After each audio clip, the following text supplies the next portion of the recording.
je náš první brod. Mám to asi 32.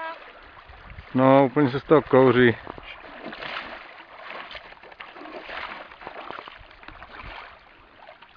Šel na kámen.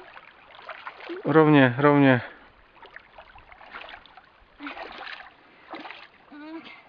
No, už to bude.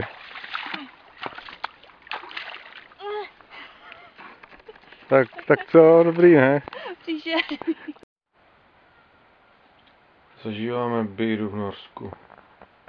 Roast beef, sýry, vajíčka, jako domácí slepičky, nějakou zeleninku.